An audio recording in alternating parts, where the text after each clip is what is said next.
Friends, welcome back Hindi Indian Dharma and science with Dolly 24। I hope so guys आप सभी स्वस्थ होंगे, मस्त होंगे, जबरदस्त होंगे, हर रोज अपनी ज़िंदगी में नई नई खुशियों का वेलकम कर रहे होंगे। दोस्तों, इस साल की दिवाली बहुत ही ज़्यादा खास है, बहुत ही स्पेशल है, क्योंकि दिवाली में अगर देखा जाए इस साल तो शुरू से लेके आखिर तक मतलब धनतेरस से लेकर के भाई दूज, गोवर्धन पूजा, छोटी दिवाली, नरक चतुर्दशी, ये पांचों दिन जो है अपने ही आप में बेहद खास है। और इन सभी दिनों में बहुत ही ज़्यादा शुभ योग, राजयोग व वरदान प्राप्ति के योग बन रहे हैं।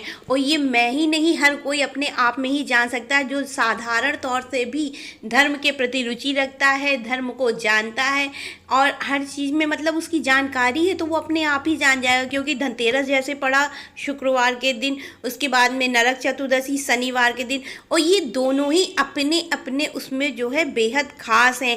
शुक्रवार का दिन हमेशा किसी भी चीज़ को अगर ख़रीदना है, शुक्रवार के दिन वो खरीदिए तो देखिएगा वो लंबे समय तक चलेगी। और अगर कर्मों की बात है तो शनिवार का दिन अपने आप में खास है। अगर हम शनिवार को कोई भी चीज़ अपने मन में ठान करके लगातार हर शनिवार सरसों के तेल का जो है दीपक जलाते हैं तो वो चीज़ पूरी ज़रूर होती है। तो इसी तरह इस बार की दिवाली भी बहुत ही ज़्यादा खास है और बरसों बाद ऐसा शुभ योग बना है कि दिवाली पे अपने आप में ही कई महान योग बन रहे हैं, जिसकी वजह से हमें वरदान की प्राप्ति होगी। इस वजह से इस साल दीपावली भी बहुत ही ज़्यादा खास है और बरसों बाद ये जो है शुभ योग बने हैं। इस बार की दीपावली में राजयोग, वरदान प्राप्ति और भी ऐसे कई सारे योग बने हैं, जिसकी वजह से ये दीपावली बहुत ज़्यादा खास है।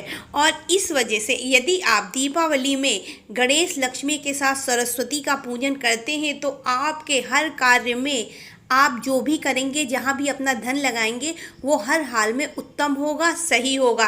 क्योंकि लक्ष्मी जी का पूजन वैसे भी अकेले नहीं करना चाहिए। इसीलिए आपने कभी भी देखा होगा जब लक्ष्मी जी की पूजा की बात होती है तो या तो गणेश जी के साथ उनकी पूजा की जाती है, या तो सरस्वती माता के साथ, और या फिर जो है भगवान विष्णु के साथ, जो कि वो भगवान विष्णु उनके पति हैं।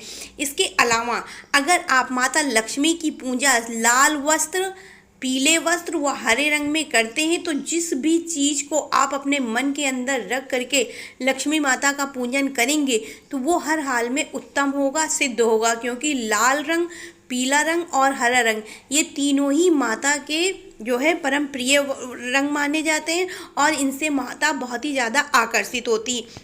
इसके अलावा आप जब माता लक्ष्मी की पूजा करिएगा तो फिर हर हाल में सफ़ेद मिठाई ज़रूर रखिएगा, और यदि आप शंख रख सकते हैं तो उसको भी रखिएगा। और साथ में नारियल के जो है, नारियल की कोई भी एक मिठाई हो, यदि आप नारियल की मिठाई नहीं खरीद पा रहे हैं तो मिश्री अलग रख दीजिएगा, नारियल का गोला अलग रख दीजिएगा, उससे भी जो है आप उनकी पूजा कर सकते हैं। और वैसे बहुत से घरों में तो नारियल को जो है कलश पे रखने का प्रावधान भी है, लेकिन हर किसी के घर में पूजा की विधि का अपना अलग मतलब, हर के घर, सबके घर में अलग अलग तरह की पूजा होती है। हमारे यहाँ कलश पे नारियल नहीं रखा जाता है, ऐसे ही चावल भर के कटोरी में रखा जाता है। तो आपके घर में जिस तरह पूजा होती है आप वैसे ही करिएगा, नई विधि कोई भी मत अपनाइएगा।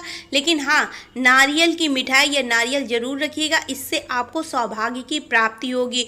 और सफ़ेद रंग हमेशा मन की शांति, स्थिरता व मन में चलने वाले द्वंद्व, जो हम लोग अचानक परेशान हो जाते हैं, कभी कभी मन नहीं लगता किसी काम में, बेचैनी होती है, तो इन सब चीज़ों को मन के अंदर शांति देने के लिए सफ़ेद रंग की मिठाई का उपयोग किया जाता है। और माता लक्ष्मी जहाँ शांति, सुख, समृद्धि होती है वहीं पर विराजमान होती है। इसीलिए अमूमन दिवाली में जो है घरों की सफाई की जाती है।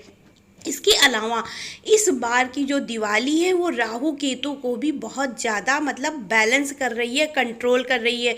तो आप जब माता लक्ष्मी की और गणेश की जी की पूजा करिएगा तो ध्यान रखिएगा आप अपने आसपास का जितना भी मतलब एरिया हो, पहली बात तो स्वच्छ होगा ही, दिवाली में सब सफाई करते हैं, लेकिन वहाँ पे जो है मिट्टी के दीपक भी रखिएगा और कोशिश करिएगा कि कोई ऐसी चीज़ ना हो जिससे जो है उस जगह पूजा में कोई विघ्न आए, और यदि कोई कीड़ा मकोड़ा या पतंग, मतलब दिवाली का टाइम एक ऐसा टाइम होता है कि बाहर से हवा में उड़ करके बहुत सारे भुनगे कीड़ा मकोड़ा आ जाते हैं, तो उनको जो उनसे थोड़ा सा अपने आप को भी सुरक्षित रखिएगा, भगवान को भी। इससे आपका राहु केतु बैलेंस रहेगा। और दीपावली के दिन यदि आपको कहीं पर भी दीवार में छिपकली उल्लू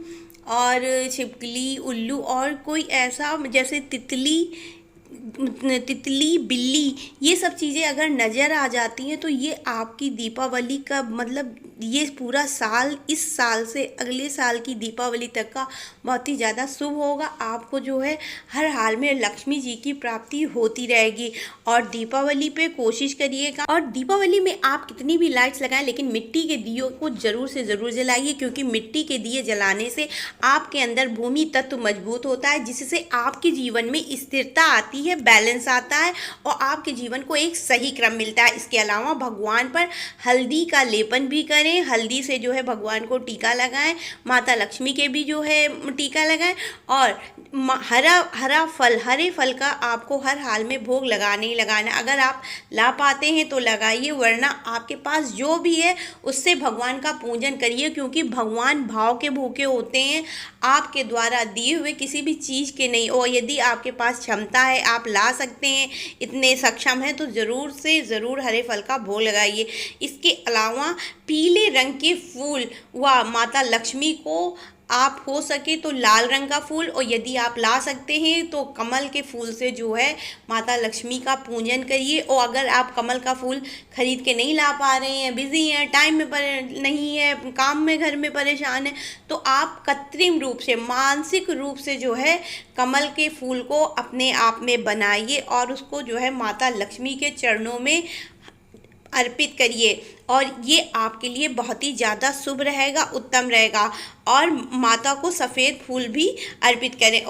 और दीपावली पर यदि पूजा की बात की जाए तो रात की पूजा के लिए सबसे उत्तम टाइम होगा। जो लोग तंत्र साधना करते हैं, अपनी शक्तियों को जागृत करते हैं, उन लोगों के लिए 11:14 से लेकर के 12 बजे तक का टाइम है। ये टाइम आपके लिए बेहद खास है, उत्तम है। दीपावली की रात यदि इस टाइम आप अपनी पूजा करते हैं तंत्र साधना से संबंधित, तो आपकी शक्तियाँ हर हाल में प्रबल होंगी अधिक रूप से। और दीपावली के दिन साधारण पूजा के लिए आपके पास 2 टाइम है, एक है 5:28 से 8:07 तक का, और ये टाइम आपको अपने आप में प्रदोष काल का भी है, जिसकी वजह से आपको एक बहुत ही ज़्यादा शुभ समय मिल रहा है पूजा करने के लिए। और आप इस टाइम में माता की पूजा करेंगे तो आपकी हर इच्छा हर हाल में पूरी होगी। और ये शुभ मुहूर्त दूसरी मतलब इसके अलावा दीपावली एक अपने आप में ही बहुत विशेष त्यौहार है। दीपावली के दिन जो है भगवान राम 14 वर्ष का वनवास पूरा करके अपनी राजधानी अयोध्या में वापस आए थे। तो आप इस त्यौहार को एक विजय के रूप में भी मना सकते हैं, विजय पर्व के रूप में। और कितने भी दिए जलाएं, लेकिन आपके मन के अंदर किसी भी तरह का अंधेरा नहीं होना चाहिए। यदि किसी चीज़ को लेकर के, किसी बात को लेकर के आपके मन के अंदर दुख है तो उसको ख़त्म कर दीजिए। आज के दिन आप दुश्मन से भी प्रेम से बोलिए, यदि आपका दुश्मन बोलता है तो, वरना कोई ज़रूरत नहीं है, आप अपने आप में ही मस्त रहिए। और आपने एक लाइनें तो एक कविता की सुनी होगी ना, जलाओ दिए पर रहे ध्यान इतना, अंधेरा धरा पर कहीं रह न जाए। मतलब आप कितने भी दिए जलाएं, लेकिन इतना ध्यान रहे कहीं अंधेरा न रह जाए। मतलब आपके मन की बात यहाँ हो रही है, तो अपने मन को भी भगवान के पास समर्पित आज कर दीजिए। और किसी कारणवश यदि आप सरस्वती जी की मूर्ति नहीं ला पा रहे हैं तो सरस्वती जी की मूर्ति की जगह एक 5 रुपए का पेन ला करके आप रख दीजिए। मैं हर साल यही काम करती हूँ। गणेश लक्ष्मी जी की तो मूर्ति लाते हैं, लेकिन सरस्वती जी के रूप में एक पेन पेंसिल जो भी मेरे पास होता है, जो हम खरीद के ले आते हैं धनतेरस के दिन, उसी को आज रख करके हम पूजा ज़रूर से ज़रूर करते हैं। तो आप ये ट्रिक भी करेंगे। और उस पेन को आप पूरे साल रखिएगा अपने पास। जहाँ भी आपको साइन सिग्नेचर या कोई ऐसी इंपॉर्टेंट बात लिखनी हो तो उस पेन का यूज करिएगा। आपके हर काम में आपको सफलता मिलेगी। जो भी आप कर रहे हैं या करना चाहते हैं उसमें आपको हर हाल में पूर्ति मिलेगी। और माता लक्ष्मी व गणेश से यदि आप कोई मुराद मांगना चाहते हैं, किसी विशेष इच्छा को पूरा करना चाहते हैं तो एक छोटी सी पुर्ची बनाइए सफ़ेद रंग की, और एक पीले रंग की हल्दी से किसी सीख से, या आप पीले रंग का पेन खरीद सकते हैं तो पीले रंग के पेन से लिख करके गणेश या लक्ष्मी जिनसे भी आपको मांगना हो उनके पैरों के नीचे दबा दीजिएगा, और उसको जो है दबा रहने दीजिएगा। और दूसरे दिन आप भगवान को तो मतलब उठाइएगा, जैसे आपको करना हो जो भी करिएगा, लेकिन कोशिश करिए वो पुर्ची आप ना देखें और ना छुएं। तो ऐसे उसको पड़ा ही रहने दीजिएगा। जब आपकी मनोकामना पूर्ण हो जाए, जो भी आपने मानी है, तो वो पर्ची हटा करके बहते हुए साफ जल में प्रभावित कर दें। इससे आपकी इच्छा पूरी होगी। और यदि आप उतना वेट नहीं कर सकते हैं कि इच्छा पूरी करने का जो है टाइम देखें, आपको गणेश लक्ष्मी की मूर्ति उठा करके कहीं दूसरी जगह स्थापित करनी है, तो ऐसी स्थिति में आप वो पर्ची क्या लिखा है आपने उसको मत पढ़िएगा, उसको उठा करके साफ पानी में प्रभावित कर दीजिए, या तो कहीं साफ मिट्टी हो तो साफ मिट्टी में दबा दीजिएगा। और ऐसे आपकी इच्छा भी पूरी हो जाएगी, आपको किसी प्रकार का मतलब नुकसान भी नहीं होगा। और माता पे चढ़े हुए, भगवान पे चढ़े हुए फूल आप फेंकिएगा नहीं। बहुत लोग क्या होता है, पूजा हो जाती है दूसरे दिन सफाई करके सारे फूल फेंक देते हैं, तो ऐसा बिल्कुल मत करिएगा। आप फेंकिएगा नहीं, अपने पास खास तौर से माता लक्ष्मी के फूल आप अपने पास रखिएगा। लाल रंग के कपड़े में एक पुटकी बना करके छोटी सी, उसमें सारे फूल बांध करके आप वहाँ रख देना जहाँ आपके पैसे रखे जाते हैं, वो आपके लिए फ़ायदेमंद होगा। और लक्ष्मी जी की पूजा के लिए कमल गट्टे के बीज की भी जो है बहुत ज़्यादा मान्यता है। यदि आप 7 कमल गट्टे के बीज रख करके उन माता लक्ष्मी की पूजा करते हैं तो उससे आपके पास लक्ष्मी आती है। और वो कमल गट्टे के बीज आपको माता लक्ष्मी की मूर्ति के साथ ही रखना होता है। और यदि आप नहीं रख सकते, कोई कारण है, आप सब लोग उसी जगह पूजा कर रहे हैं, तो उन बीजों को उठा करके उस जगह रखिए जहाँ आपकी पूजा होती है, जहाँ आपके पैसे रखे जाते हैं, आप अपना सामान रखते हैं। और भगवान गणेश जी को आप मंदिर में ही रखिएगा, क्योंकि भगवान गणेश जिसके घर में विद्यमान रहते हैं उसके घर में कभी भी कोई परेशानियाँ नहीं आती है। और जितना हो सके आप अपने मन के अंदर शांति लाइए, स्थिरता लाइए। भगवान से ये प्रार्थना करिए कि भगवान आपके जीवन में स्थिरता दे, सुख दे, समृद्धि दे। देखिए, पैसा भी जब ही काम आता है जब आप खुद शांत होते हैं, आपका दिमाग परेशान नहीं होता है, आप सही होते हैं, अदरवाइज नहीं। तो भगवान की पूजा पीले लाल और हरे रंग के कपड़े पहनिएगा। काला रंग हर हाल में अवॉइड करिएगा। गलती से किसी को अगर काला पहनना भी पड़े कि ये काला चल जाएगा, तो ऐसा आज बिल्कुल ना करना। कोई और रंग पहन लेना, लेकिन काला रंग कम से कम शुभ दिन तो मत पहनो ना, बाकी तो पहनते ही पहनते हैं। तो फिर आई होप सो मेरी दी हुई जानकारी आपको पसंद आई होगी। पसंद आई हो तो please like, share and subscribe my channel. Radhe Radhe guys, her her Mahadev.